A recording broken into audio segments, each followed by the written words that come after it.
kingpin Maserati Rick, who ran a multi-million-dollar crack cocaine and heroin empire on Detroit's east side.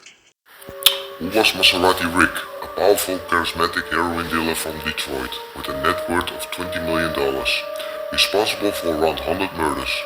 Richard Earl Carter was born on July 31, 1959 and raised in post-industrial Detroit. He grew up on the same street as future world champion boxer Thomas the Hitman Hearns. Carter joined a car theft ring as a teen and purchased a BMW with the profits. In 1977 he also purchased a powder blue Mercedes-Benz, and he was convicted of receiving stolen goods that same year. After his release in 1982, Carter made his foray into the boxing world, working first as Hearns' style boy and working his way up to boxer's bodyguard. In 1980, Carter began selling heroin, and by 1985 he made a significant name for himself in the Motor City, counting among his contemporaries the likes of the Chamber Brothers, the Davis family, what remained of the Curry Boys organizations. Carter and partner Holloway soon consolidated their power by making significant alliance. They assured that flow of narcotics would continue by allying themselves with the 16-year-old drug supplier Richard Whiteboy Rick.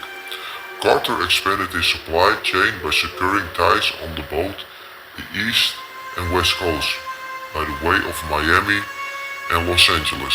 Federal investigators credit the organization with becoming the first drug ring to take over the 75 corridor for use as a pipeline for transporting narcotics from Miami to Detroit.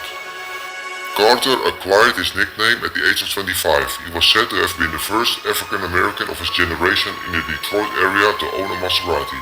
The 5'6" tall Hansard started his criminal career as a small-time marijuana dealer, receiving his supply from his childhood associates Carter and Holloway. Eventually, Hansard made a name for himself with law enforcement, becoming a major narcotics trafficker in his own right. There is some dispute as to the origin of the feud between Hansard and Carter. In all, Carter is said to have been made 3 attempts on Hansard's life. In one incident, the exchange of automatic gunfire resulted in Hansard being shot in the stomach and left to recuperate for months. When questioned by the police, Hansard refused to name his attackers, instead declaring that he handled it himself. Maserati Rick and Demetrius Holloway.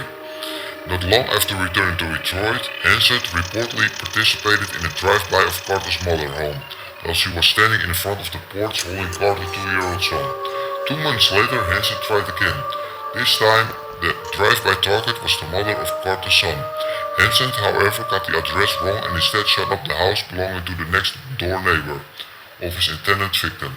On September 10, 1988, a shootout ensued outside of one of Carter's car washes, which left Carter wounded in the stomach and Hansard and an associate shot in the arm. None of the participants cooperated with the police.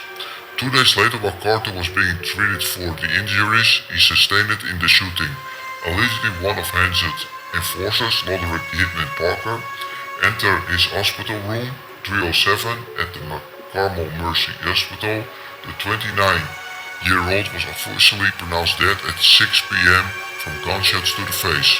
The assailant Parker was reputed to the third man present during Carter and Hansard's final confrontation. Carter was led to rest in a $16,000 custom-made silver casket designed to look like a Mercedes-Benz, complete with the working lights and spinning wheels.